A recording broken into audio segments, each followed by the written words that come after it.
Jamnagar factory owner association president Lakhabhai Keshwala જે 2025-26નું budget માનનીય નાણાપ્રધાન શ્રી નિર્મલા સીતારામજી રજૂ કરવા જઈ રહ્યા છે, એમાં અમે જામનગર ફેક્ટરી ઓનર્સ એસોસિએશને રજૂઆતો ગ્રાસપાટને લગતી કરેલી છે. એમાં ખાસ કરીને એક તો જે ડ્યુટી છે, કેમ કે આજે હરીફારના યુગમાં ડ્યુટી બીજા ઘણા દેશોમાં નથી ને આપણા દેશમાં જે ડ્યુટી છે તો એ ઘટાડવી જોઈએ.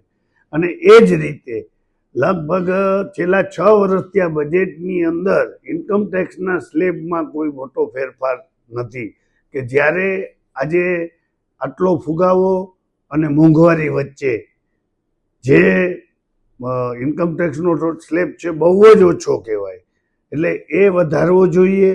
અને આજે જ્યારે બ્રાસપાટ વિશ્વ ફલક ઉપર નિકાસ ઘણું કરી રહ્યું છે અને નિકાસને વેગ આપવા માટે પણ સરકારશ્રીને આ ખાસ કરવાની જરૂર છે. અને અમારી માગણી છે અને અમને ખાતરી છે કે આ વખતે ડ્યુટી ઘટાડશે અને ઇન્કમ ટેક્સનો સ્લેબ વધારશે, એવું અમે નાણાપ્રધાન શ્રી પાસે આશા અને અપેક્ષા છે.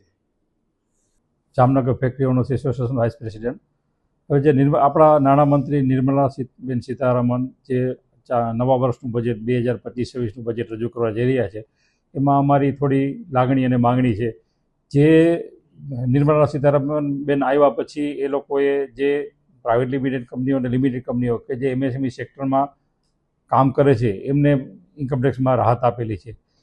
જે એ જ ટાઈપની બીજી પ્રાઇવેટ પાર્ટનરશિપ ફર્મ અને પ્રોપર્ટીશિપ કન્સર્ન છે, એ લોકોને આવી કોઈ રાહત નથી.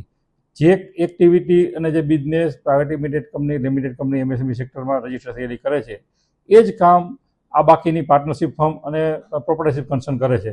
તો એકને ઇન્કમટેક્સમાં રાહત, એકને ઇન્કમટેક્સમાં નહીં રાહત, આ બેવડું ધોરણ છે જે દૂર થવું જોઈએ અને બધાને એવી રાહત મળવી જોઈએ. કારણ કે એમએસએમઈ સેક્ટર એવું છે કે જેમાં મેક્ઝિમમ એમ્પ્લોયમેન્ટ જનરેશન થાય છે, અને જે એમ્પ્લોયમેન્ટ જનરેટ થાય છે એમાં મેક્સિમમ પબ્લિક અનએજ્યુકેટેડ એજ્યુકેટેડ હોય છે, કે જેમને એમએસએમઈ સેક્ટર ટ્રેનિંગ આપી અને રોજગારી પૂરી પાડે છે. બીજી વસ્તુ વાત કરીએ તો જે અમારો જે ઉદ્યોગ છે બ્રાસ ઉદ્યોગ, એમાં જીએસટી 18% છે. હવે રો મટીરિયલની કોસ્ટ એટલી બધી અપ છે કે જેથી કરીને અમારું જે રો મટીરિયલમાં જ રોકાણ એટલું મોટું થઈ જાય છે, જેને કારણે અમારે ફાઇનાન્શિયલી સફર કરવું પડે છે. હવે અત્યારે માનો કે વાત કરીએ તો 550, 550 રૂપિયાની આજુબાજુમાં રો મટીરિયલની કોસ્ટ છે. હવે એમાં 18%ની વાત કરીએ તો 100 રૂપિયા ઉપરનું તેમાં જીએસટીનું રોકાણ થાય છે. હવે આ રોકાણ એવું છે કે 18%ની હિસાબે અમે રોકાણમાં તકલીફ પડે છે, જેને કારણે અમારી માંગણી એવી છે કે સ્ક્રેપ મટીરિયલ છે એમાં 18%ની જગ્યાએ 5% જીએસટી કરી નાખે, જેથી કરીને જે ઉદ્યોગકારો મેન્યુફેક્ચરિંગ સેક્ટરમાં છે એને ફાઇનાન્શિયલી થોડું બર્ડન ઓછું થાય, અને ફિનિશ ગુડ્સમાં જે એઝ ઇટ ઇઝ છે 18% એ એમને રાખે, જેથી કરીને ગવર્મેન્ટને કોઈ લોસ ન જાય. હવે બીજી વાત કરીએ તો જે બ્રાસ ઉદ્યોગ છે એમાં મેક્ઝિમમ બ્રાસ સ્ક્રેપ ઇમ્પોર્ટ થાય છે. હવે ઇમ્પોર્ટ જે કોઈ સેક્ટરમાં ઇમ્પોર્ટ થાય છે એ ઇમ્પોર્ટ કરે એટલે એમાં આઈજીએસટી ઇમ્પોર્ટ ડ્યુટી સાથે ભરાય છે. પછી એ આઈજીએસટીની ક્રેડિટ લઈ લે, આઈજીએસટીની ક્રેડિટ કરી અને એમનું વેચાણ છે લોકલ માર્કેટ એટલે જામનગર વિધિન જામનગર એરિયામાં જ હોય છે, કારણ કે જે યુઝ થાય છે જામનગરમાં થાય છે. હવે એ જે સેલ થાય છે એ લોકલ સેલના કારણે સીજીએસટી એસસીએસટીમાં ઇન્વોઇસમાં અમે 9% લેખે શો કરી અને અમારા કસ્ટમર પાસેથી લઈએ છીએ. હવે જે અમારી ક્રેડિટ આઈજીએસટીમાં પડેલી છે એમાંથી જે ક્રેડિટ યુઝ કરવાની થાય એ પહેલાં સીજીએસટીનો પોર્શન પૂરેપૂરો યુઝ કરવાનો થાય, પછી બેલેન્સ વધે એ આઈજીએસટીમાંથી એસજીએસટીમાં આઈજીએસટીની અમાઉન્ટ ડેબિટ કરી અને અમે સેટઅપ કરવાનું થાય. હવે જે કોઈ યુનિટો બ્રાસક્રેપનું ટ્રેનિંગ કરતા હોય એ ઉપરાંત એ મેન્યુફેક્ચરિંગ બી કરતા હોય છે, ઘણી વખત બીજી ફિનિશ પ્રોડક્ટનું ટ્રેનિંગ કરતા હોય છે.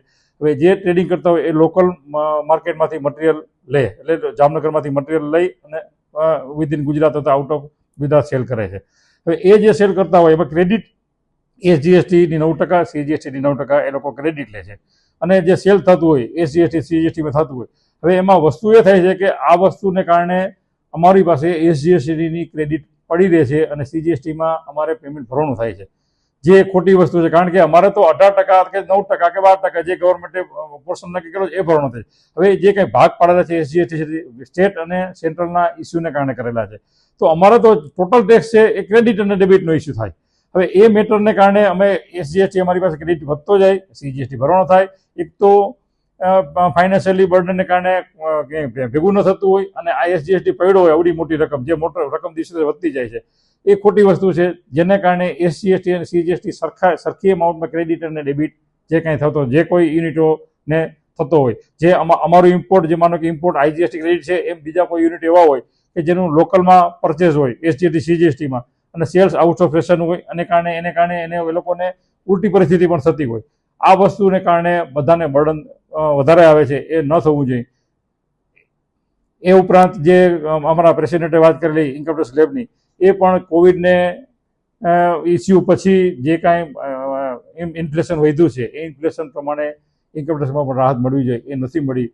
એમાં ખરેખર નાણામંત્રીએ બહુ વધારે પડતું ધ્યાન આપવાની જરૂર છે, જે હજી સુધી અપાણું નથી.